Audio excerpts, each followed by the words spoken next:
already a change up here. The Azir banned by Immortals, so probably ban Azir in Italy, and then also Kindred, I would assume. But the Rek'Sai ban here against ReignOver, he didn't pick it last game, so they're still respecting that. This leaves Ryze on the table, actually. Yeah, I mean, Janna's going to be open here as well, unless Matt decides to take it away. You know, that is another pick that is pretty highly contested, because Matt has actually done fantastically on Janna this season. So right now, do you pick Echo? Do you pick Ryze? One of these you have to give Immortals. I like Echo. I think that Echo is just something that it's the biggest playmaker that you can have in the top lane right now that fits the meta, and I just don't think that's something that you want in the hands of Huni. If you give him an advantageous matchup, you know, Jat and Kobe and the guys on the desk were talking about how, you know, Huni fell behind early, but he still ended up 50 CS up. He was up 3 or 4 levels, right? He was very, very far ahead, and if you give him the advantageous matchup, I think it's pretty scary. He gets Poppy! Huni gets to pick Poppy. I went through his solo queue and I was like, why is this guy not playing this champion? But here's the thing. It may not be him getting Poppy. They picked it in this order with Huni taking Poppy as his selection and ReignOver taking Graves. Right. So they have swapped it. This is a flex pick in the jungle. ReignOver has played Poppy jungle before, but I do assume that it is Huni playing Poppy. I think that he will play it into this matchup. I think that he'll be able to actually bully. And he's got such a high win rate on it in solo queue. I had no clue why he was playing it. But, you know, once again, it could be the Graves. It could be them putting Huni back on this champion because Huni is so successful with DPS top laners. Yep. He does like 200 more damage per minute than the next top laner, 150% of their damage. I really don't see it, though, with just how good Poppy is in top lane right now. And, I mean, Poppy jungle is not something that you really see very often at all anymore. And I think for a good reason. I just think that both the champions are more powerful in their respective roles with Poppy in top lane and Graves in the jungle. So definitely, you know, they don't need the Echo, obviously. You know, Huni's happy to play Gragas top lane. He's obviously happy to play Poppy top lane as well. So, yep, we'll see.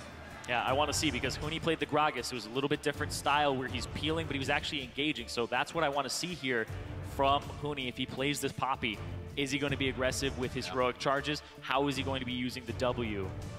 Will the Vayne get locked in, though? And I mean, we talked about, you know, the champions that can kind of do that 1v5 as far as builds. Yeah. Well, that is one with Vayne, but he is hovering off of it, so may just be getting the Ezreal. Okay, okay. So I definitely see the Maokai here. It's the point and click. Even though Echo is up, it's something that TSM actually talked about. Hanser said we wanted the point and click route from Maokai. The CC was way more important to us. How else do you destroy a Kalista? Point and click on her, you get the CC down. Echo, a little bit easier to peel with the composition that Immortals had already anyway. So this time around, she was on the other foot, and it's going to be Pobelter who actually has the counter pick here. And this is something that we have been seeing quite a bit. Cassiopeia as the counter to Ryze, and this is something that, you know, Faker played, and we've seen it in Korea. We've seen it quite a bit since that did first come out. It is definitely very, very strong, and it's looking like he's going to go with Exhaust as well, which I think is just going to make that even better. I actually want to see if he swaps that over to Cleanse or something along those lines. But this means that because, like you said, look at the top and jungle. They haven't swapped. Yeah. They might swap it. They might swap it 20 seconds. That's the thing. They go back and forth here. Immortals have actually been flexing things at 20 seconds. We saw it when they had the Lucian top to try and throw them off. But also in this mid lane, that means that Pobelter doesn't get to take TP against double TP from TL. They lost to double TP with a Ryze. We'll see what happens. And there goes the Poppy top for Huni.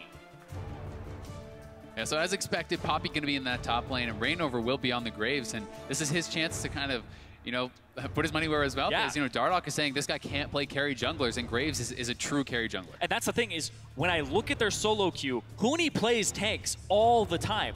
ReignOver has a very low Kindred win rate, and his prevalence of how much he plays Graves is incredibly low. So I don't know if Huni is actually just playing the tank because ReignOver, or playing the damage dealer because ReignOver can't, but now ReignOver is playing that Graves. I want to see what he does in the jungle. I want to see if he has the same type of impact, and if he invades on the Gragas. They have great synergy jungle top. Maybe they could just talk and switch those strats. You guys have seen, or had a chance to see what the teams are going to put into action, and don't forget to update your predictions. Tweet at LOL eSports and hashtag IMTWin or hashtag TLWin to let us know your favorite, and keep updating those votes as we go. They do change throughout the games. We don't just take it and then it's up. It will change on that board. We are going to be getting into the second matchup. Immortals coming out very strong in game one. in this third place match. It is a best of 5. We're only getting into game 2, and Team Liquid still has a lot of room to work with here. We're getting onto the Rift. Much different compositions from both sides. Let's see how this plays out. And Immortals are showing that they did not let this 1 week, even though there's even travel day in there, stop them from prepping, stop them from changing their strategy up, adapting a little bit to the meta, because the meta has heavily favored Team Liquid coming into this matchup. But Immortals are throwing a curveball here saying, you haven't seen us in 7 days. You don't know what we're capable of. The mid lane matchup is going to be pretty interesting. It's 2 very heavily scaling champions, 2 tier champions, and TL is going to be kind of heavily weighed towards that late game, as they also have a a tier buying ADC, so they're going to need some time to scale up. They do have a pretty explosive early jungler, but it can be tough when we have a team like Immortals that likes to group, that likes to try to push those objectives and take advantage of those weaknesses in their builds. We actually just saw this coming out of Fnatic versus H2K in Europe, and we saw that the Cassiopeia had trouble getting onto that Ryze sometimes. It was just an easy turn for him in the initiation to turn around for what Team Liquid could bring. It may be that aggression you're talking about that could hurt Immortals if they can't get in. Dardoch on the Gragas, going to hang out with Lourlo here as they started off, and a bit of a late invade by both sides. Exactly, but this means that TL get to push ReignOver and Huni off of those camps. Now they're going to try to be sneaky and get the Raptors here, but on the other side, TL have actually already picked up most of the Raptors, and the camp is gone already. And it's a little loop-de-loop, wrap back around. Going to be able to grab away the Raptors. Forces the smite, though. That's the thing. He forced a kind of inefficient smite there. And Dardoch already got level 2, so this clear just becomes even faster. So TL, they're well on their way to actually supporting Dardoch here. Once again, though, TL won't be having that 2v2, and I think that they're going to be fine with that as far as this matchup goes. Janna Kalista is something that's very strong, and you see the strong early trading there from Pobelter onto FeniX. Yes, Cassiopeia is a hyperscaling late game champion, but if she can dump your mana pool into you after she hits a Q, the damage early can actually be insane. And I do want to touch a little bit on Pobelter here, because Pobelter, out of all the members on Immortals before they came into playoffs, he was actually under a lot of criticism. I mean, you even look at the all North American team that people had selected. It was all of Immortals minus Pobelter, right? This guy has been considered the mid laner who's just kind of there. Right. He brings he like a lot of utility, that Lulu, the Lux play, but the something thing is, that can offer something. He's way more versatile than that. Exactly. Pobelter has so many different faces to him that he can put on, okay, I'm playing like a support today. Here's my support hat. I can play a carry. I can scale up. I can be aggressive, right? I think that Pobelter actually deserves a little bit more credit here, especially on this Immortals squad. I think he's fulfilling the role that he is given by his team. And he's always one of the guys that can flex into a champion you haven't seen him play in a while. He has a Syndra coming in through the middle of the spring split on the back half. Other champions like that. And he's just a Zed player as well. Exactly. He's not that star, but you already have star carry power on this team. And you don't want to overflow with that. You need some team players, and I think that's what Pobelter has been doing for the squad all season long. And he's showing that he can apply pressure when it's necessary, that he can have these counter picks. Because his champion pool, I remember like 8 games in of the season, we were saying, oh, he's played 8 different champions. He's played so many different things. And the fact that they kept picking Lux over and over again was not because he didn't have a good champion pool. It's because they kept winning with it. Right? Lux was good. They couldn't figure out what really countered it, like Talon or something like that. But look at this. Oh, missed Q. Those are both ReignOver's here, though. Both summoners for Matt. That should be the focus. He's an easy walk-in for the kill. Huni could turn around, help solidify this, but he almost gets one of his own on the TP over onto FeniX if Dardoch didn't help. On his first Graves game of the season, ReignOver picks up first blood onto Matt, and he's there at the right time. And that's actually from the side of TL's jungle. So ReignOver kind of comes out of the works, and they weren't expecting him from that angle. There's good pressure. Very hard commitment from Matt, though. They thought they might have had it right off the bat. FeniX could have exploded him, and they wasted so much. Yeah, they missed Q. That shows the confidence they're trying to work with here. They're going in on all the calls, and it may not even stop them from doing it on the next. Sometimes that's how you get right back in it. I mean, it was a really nice sidestep to give credit to Pobelter. Absolutely. That did give him the extra time to have his team collapse there. And this has been what has been winning the game for Immortals, right? They're faster on the collapse. They're always there. Every time TL starts something, it's Immortals that reacts faster. It's Immortals that has extra man. And this is the mark of an excellent macro team. It's the team that is always in the right place at the right time. So, speaking of the macro game, FeniX had to use his TP to get back to mid lane. TL, they have a TP advantage with Lourlo. Dardoch is already playing to this side. Immortals know what he wants to do, because if they place a ward down here, Lourlo will be there with a TP. He has the root. it'll be a 3-on-4, and they could win it, but we'll have to see how the execution is. Matt doesn't have summoner spells. It'll be really tricky.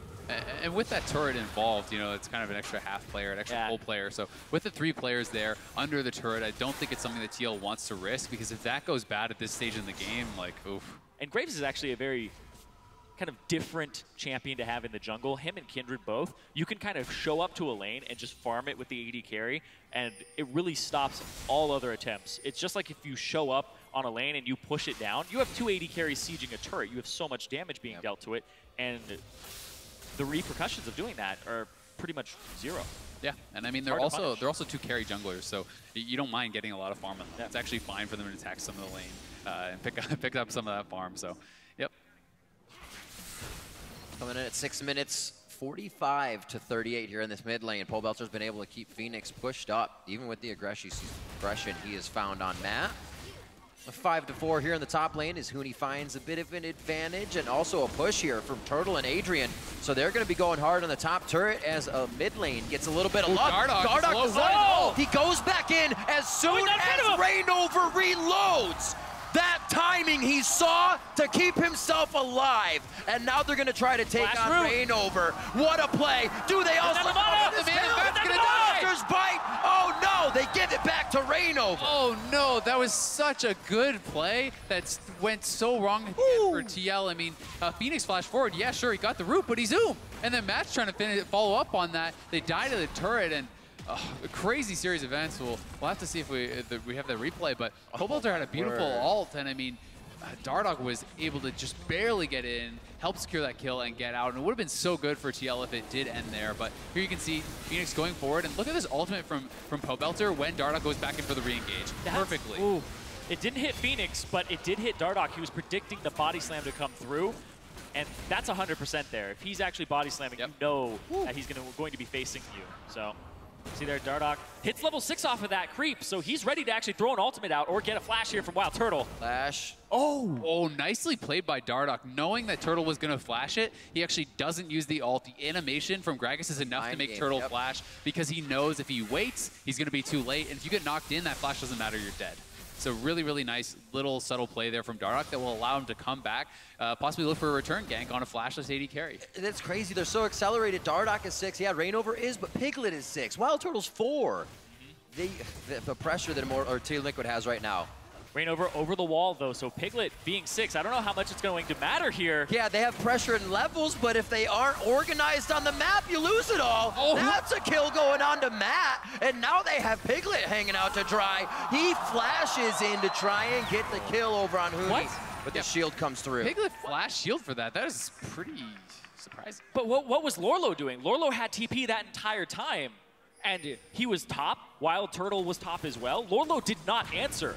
I think they just didn't think they could win the fight. I mean, like, Lourlo's backing. This is a Piglet, though, who just has tier. He has, he has his cull. He hasn't really bought any damage yet. So it's a full mana Pobelter, ReignOver coming in. I think that they just make the call. This is a done fight. But with that call, Piglet really should not be blowing his flash and his heal. It was super, super close. He's just able to pick up the passive, which saved him. So I get that. But at the same time, when you do make that call, I think you kind of stick to it. Because if Lourlo's not coming in, you should save the summoners for the next fight. This is going to be a loss either way. Yeah, that seemed like a miscommunication there, because it took them a second to actually throw down a pink ward. I think they were saying, do you have a ward? Who has a ward to throw down? Then it's like, okay, well, I guess I throw down my pink ward in the middle of the lane, and then he didn't TP to it. He was already backing. And then they just got picked up from there because Matt was already chunked out. So still, though, even with that, Piglet has a pretty huge advantage over Turtle. You know, he's still up 15 CS. He was up a level, and I mean, it was really ugly before that, though. It was like 60 to 30 CS, and across the board, I mean, look at Lourlo in the top lane. He's doing great, farming it out against Huni. So, you know, although Immortals does have the kills, as far as farm-wise, you know, TL staying relevant. Yeah, actually, I'm looking at Dardoch here, too. And Gragas, we don't normally see challenging smite from Gragas. We normally see the vision supportive type style with the tracker's knife. And this is just Dardoch. This is Dardoch. And I'm actually going to watch, because I've seen him go distortion very early on both Lee Sin and Gragas. Pretty much as soon as he completes boots, it's this build right into distortion. So I'll be tracking that, and he usually gets it before 20-25 minutes in pretty much every single game. And what can we focus as kind of his priority target if he's the first one in? Who is he smiting? Who is he trying to toe-to-toe? WildTurtle or Pobelter. I think Pobelter's the one that if you can get. Yeah, I mean, Pobelter is kind of the juicy target because he has such low mobility. If you can actually get a guaranteed ult, knock him into the team, he's going to get deleted, especially early on before he has the roll, before he gets stacking HP and so on. Yeah. Turtle's going to be a great target as well. I mean, if you can get a body slam flash, but FeniX is in trouble. Look how this was set up. FeniX was already hogging the left side. Dardoch is going to be able to solidify a kill with turret damage. Almost gets himself two, but he was frozen in place before Pobelter went down. Really nice job there by Dardoch, getting the return kill, able to react, not quite in time to keep FeniX alive. And I mean, had FeniX lived, that would have been huge for TL. Yeah. But, you know, as we were saying, if Dardoch can ult someone into FeniX, all while carry in, yeah, you definitely can take him out. If that barrel was just a little bit different, it would have been a double kill too. You see here, just immediately onto FeniX, they have nothing left. Boom, Huni hits the wall. If it had actually been angled a little bit different, then it would have been Huni being picked up as well as Pobelter there. And little desperate there as well from ReignOver. That Q, it's very hard to actually have somebody hit both charges of it if it isn't against a wall. So throwing out everything, basically saying, well, I'll at least try. Yep, so we do have the Abyssal completed up here for Pobelter. Not going to elect to go for Aurora after all. And, you know, he does have that tier stacking quite nicely. He has, you know, another null magic mantle on top of that, so he's built very heavily once again to kind of survive laning phase. It's kind of similar to what he did on Azir. He has so much MR against FeniX that even if FeniX gets up on top of him, it's going to be very dangerous for him. They know Pobelter doesn't have any summoner spells, and look at this, Lourlo comes in. Vengeful Maelstrom right on before they go into the turret. He's going to have to fight this one out. You bring it to the Snake's Den, you got to fight for it. They get Pobelter to go down, and he's not having fun now. He is a focus, actually, this game. 2-3-2. Yeah. Everybody else hasn't even really been touched. All his team's deaths, actually, but still. I mean, he's keeping up in farm, and he also has 2 kills and 2 assists. So, you know, he's scaling pretty well, even though he is getting picked on a fair bit. You know, it is kind of the easy target to pick on when you do have all this lockdown, all this initiation, and Cass is a low mobility champion. But picking up the Merc Treads, once again, it's really smart. Yeah, just as I start talking about Pobelter being a team player, it's a caster curse once again. But Immortals are going to have their eyes set on this dragon, picking up their first one of the game here, and the first one of the game for everybody. Yep. Does that mean we have to talk about FeniX to even things out now? Yeah. FeniX is actually just, I mean, he's always been the farming mid laner for this entire season. It's been the 4-man unit, but now that everything is actually centralized around FeniX, FeniX had the lowest kill participation on his team. He was one of the lowest kill participation mid laners in the entire league, especially pre-15 minutes. They did nothing with FeniX during the regular season, and now they're playing through mid lane because they trust this matchup. They trust that, oh, he has so much gank assistance. Well, Cassiopeia versus Ryze was a matchup that, you know, Cassiopeia was always very favored in before. Right. So tilting that matchup and making sure that FeniX has an okay time in it is a good game plan from TL. Yeah, and I mean, I think that as far as Immortals go, though, you know, having the double exhaust, having, you know, a fair bit of CC and lockdown themselves for Ryze, who has to get up close and personal, even scaling into late game, he's still a squishy champion. You get in there, he pops his ultimate, he gets exhausted. You have the knockups from Adrian, from WildTurtle's ultimate. You have a stun from Cass. You have Huni can knock him up. There's a lot of disruption and a lot of damage that can be thrown on that Ryze. So once again, it's going to be tough for FeniX, but he's having a much better game for himself. He has to have a bigger impact like this, and, you know, TL's keeping it close. And here comes the TP. Double TP was a thing that they brought. I was gonna say, I wonder when those TPs are gonna be put to use. Oh, here, what an ultimate from Huni. It's Immortals that triggers the TP use. Huni keeps them safe and sound, but they are gonna have to back up with a few of the resources. This means Liquid actually has a good push on the bot lane. That will call a TP in, or a back rather, from Huni. He's not going to TP over. They'll have enough time to save it with WildTurtle. They're getting cut off right now by Pobelter. And there's a TP. Oh, but they're going to turn onto Turtle. Turtle's too far up, and they're going to TP behind him. It's 14 minutes, so no home guards off of these TPs. It's going to be a slow walk, and Turtle's way too far away from home for that. How is TL going to get out of this, though? It's going to be awkward. Nice body slam. Oh, Piglet. He could get out of this one. He actually puts himself on the top side of the fight. Now it's all faced into the lane. Dardoch goes down. Matt gets there just a second too late to the party. Piglet's trying to chase and help his team now. FeniX starting to come around the corner, but is it too late? Lourlo fending off 4 members right now as Immortals look to chop down the tree. He's only going to do a little bit more. Maybe get Belter, but they are able to pick it up. So huge for Immortals. Really nice turnaround from TL onto Turtle, which was great start to the fight, but they couldn't stay together, and Piglet's in trouble. He's been in trouble this entire time.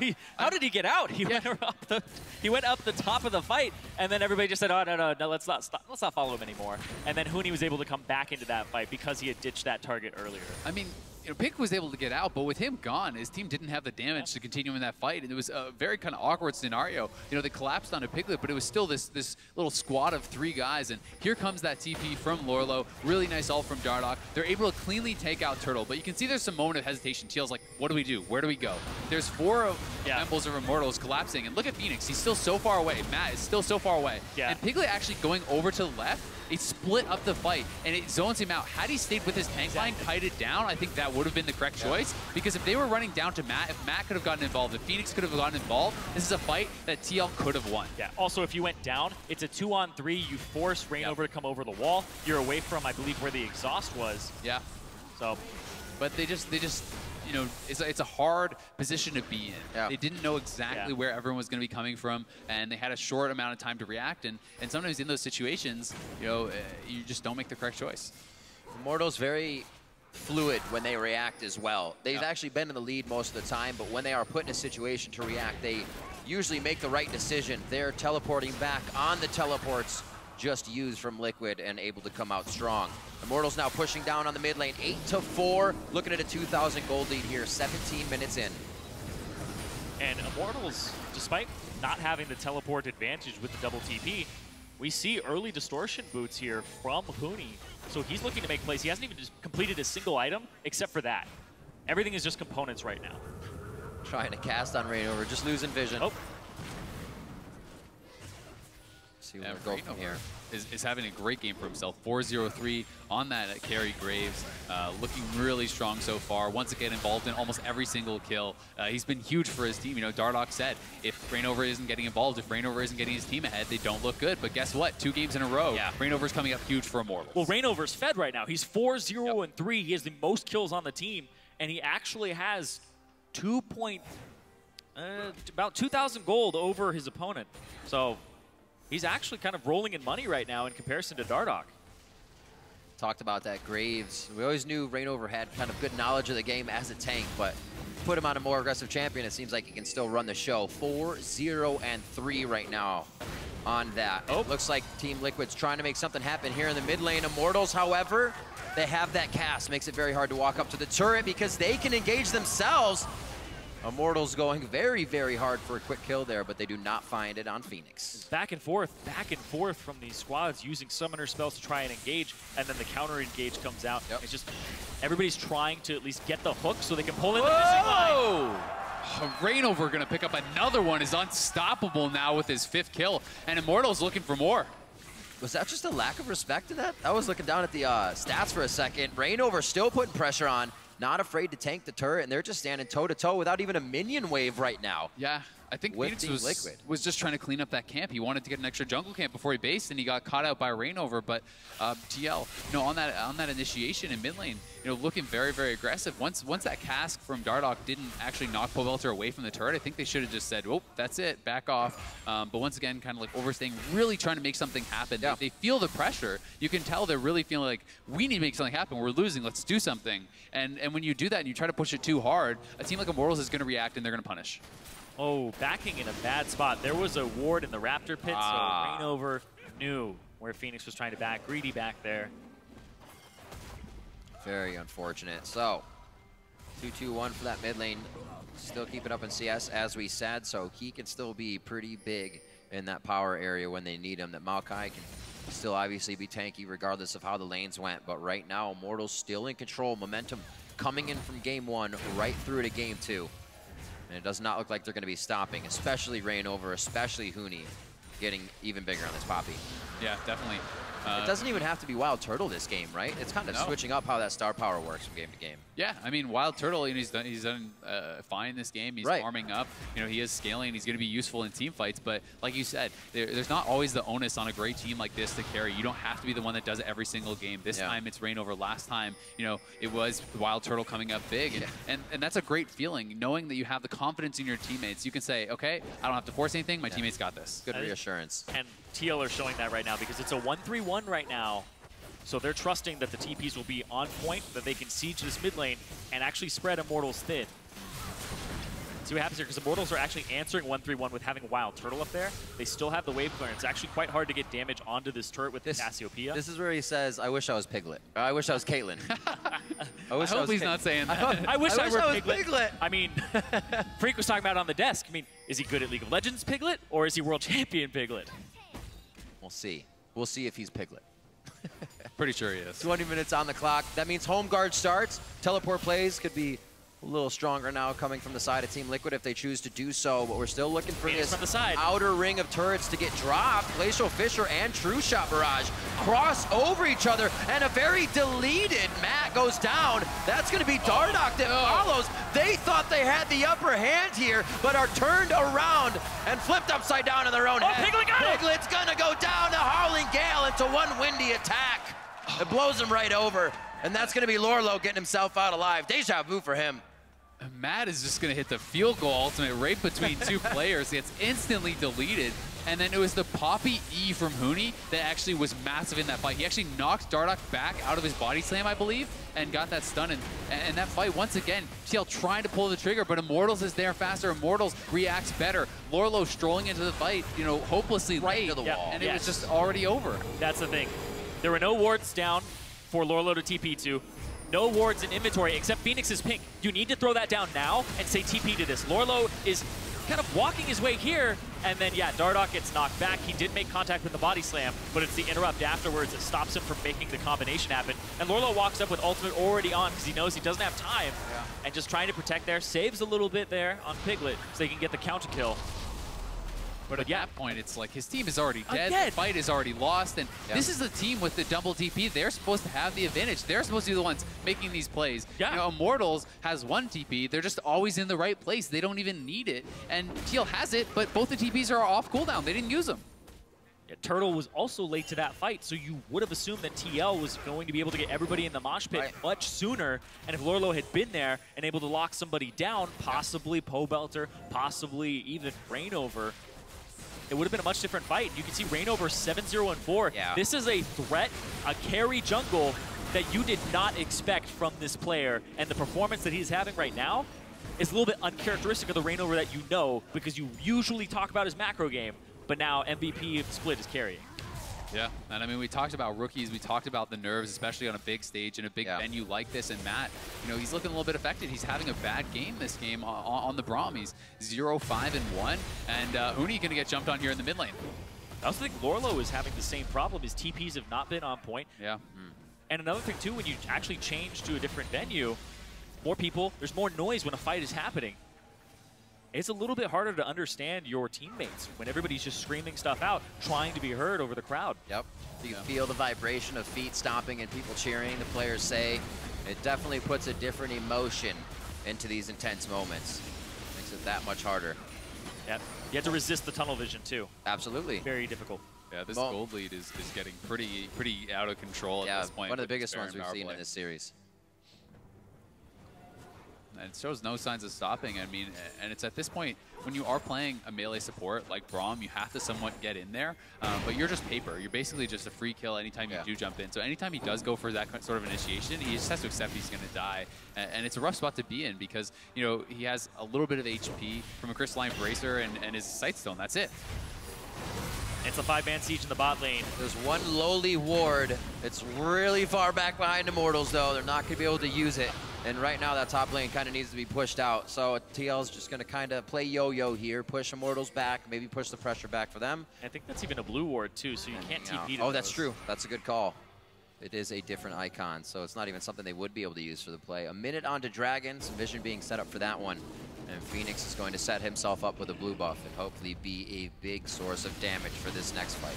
And this is kind of what TL could possibly hope for in the best case scenario after what happened in the previous fight. They got Baron, they got a couple turrets off of it, but 4,000 gold Baron power play. It's not like they ended the game off of it, but it is still a gigantic lead, 8,000 gold here. And you can see Piglet has the QSS now, and he's had these two items for a very long time. Ooh, ready Death's Dance just finished up on ReignOver as well. Oh, as a jungle Graves, you go Death's Dance if you are very far ahead. A lot of times you'll see Sterix. Like 7-0-4 ahead? Yeah, kind of like that. You'll see the Sterix, you'll see the Maw come out, but if you buy Death Stance, it means you are ready to close this game out. You're ready to actually crush. We'll see if they can do it. It's 25 minutes in, really on par with how fast they were going last time. It was just, at this point, a few fights that got them to the inhibitor, and then really one after that that brought them to the Nexus. So Immortals is really keeping on pace with game number 1 here of the 3rd place match. Yep. And Huni is up in the top lane. He's basing, getting ready to TP in case his team needs him, because TL wants to make something happen. This is the 3rd dragon. They don't want to give it. Oh, nice steal. Spiked out by Dardoch. He's waiting for that body slam to get back over the wall. Nice push out on Pobelter, but the team knows collectively. Oh, they stopped him. This is not a fight. Glacial Fisher over to a 3-man ultimate, and they're going to start getting the cleanup. Piglet goes down. We just said it was one fight to take the inhibitor, then another one to follow up on the Nexus. Is it all patched up in one? Is this the kid in caboodle for Immortals? On for Huni. He's in a 2v1. Steadfast presence is down, and there is going to be enough time for ReignOver to come over. These guys are just holding hands, taking a nice walk on the beach, and they're ready to bring even more cavalry to the show. On to Matt, and it's going to keep going. And after their performance in the semifinals, Immortals are silencing the haters. Huni on a tank performing immaculately, and ReignOver with the cleanup, with the damage-dealing Graves in the jungle. Immortals look like they have adapted to this meta. That is an understatement. Performing, I mean, that 3-man ultimate flash into the. I said immaculate. That was just godlike. Huni is going off this game. ReignOver is going off. This is the dynamic duo that everyone expected. Whoa, going for broke, a nice push back. That was the Monsoon. Janna ultimate's out. This is going to be Huni giving himself up for the team, and Dardoch may not have the chase. The Baron's up in a minute and a half, so they can't even keep pressure to stop Immortals from backing now. Yeah, good call there by Huni. Knows someone's going to die. Right. He's low HP. He's the tank. He can take the hit for the team. He doesn't have a lot of wave clear. Keeps the 4 members on his team alive. They know there's no neutral objectives up, so they just have to clear the turrets, and that's fine. They don't have to worry too much. Dardoch, he does have body slam. He does have flash. He does have the cask. I think Immortals could just give this. They don't need to contest that turret. They can honestly give the next turret as well. Just wait for Huni. There's no reason to risk it at this point. They're enough ahead that they don't need to. But here goes Dardoch. Pobelter. Oh, they want an ultimate from Cass. Pobelter going in. It's going to happen. That's going to be Turtle on the outside. He rents out too. Turtle going for a triple. That's going to be the Quadra, and it's going to be Lourlo going down. Turtle comes up huge. And Pobelter, what an ultimate. He got the 4-man Cassiopeia ultimate. He says, I'm going to die, but I'm taking you with me. The Pobelter just came up massive, and WildTurtle makes him pay. That is going to be game number 2. 28 minutes, keeping it on pace. As I said before, they're right onto the Nexus turrets. 2 games in now, Immortals has not shown any stopping in their aggression from early sections of the game onto mid or even late. If we make it to the late game on this series, that's going to be the 2nd Nexus turret going down. Matt doing his damnedest to be unbreakable for the team. The rest of Liquid spawns pouring out their last efforts in game number 2, and Immortals will take down Liquid to make it 2-0. And Immortals are showing so many new things that they are performing incredibly well on. 2-1-10 for Huni, the incredible knockup with a Poppy ultimate, and 8-0-10 for the regular season MVP ReignOver on Graves. Yeah, how's that for a scoreline? 8-0-10, perfect KDA. He was involved in everything. He's always in the right place. He's always there at the right time, supporting his teammates, putting out the damage, immaculate positioning, great macro play, securing the objectives for his team. Really hard to fault ReignOver for anything that game. And you can see this is the team that went 17-1 in the regular season. This is not the team that got blanked by TSM. And Immortals are up 2-0, and this has to be bittersweet for them. They have to be focusing on this going, great, we adapted. We showed that we can play these things at an enormous level and that they're able to perform, but they have to be thinking, they went 17-1 in the regular split. They were capable of doing this all along, and they are probably beating themselves up a little. Yeah. Why aren't they in the finals? Why didn't they do this 2-0 on Sunday? Why didn't they actually bring these picks out and have them ready at the right time? It's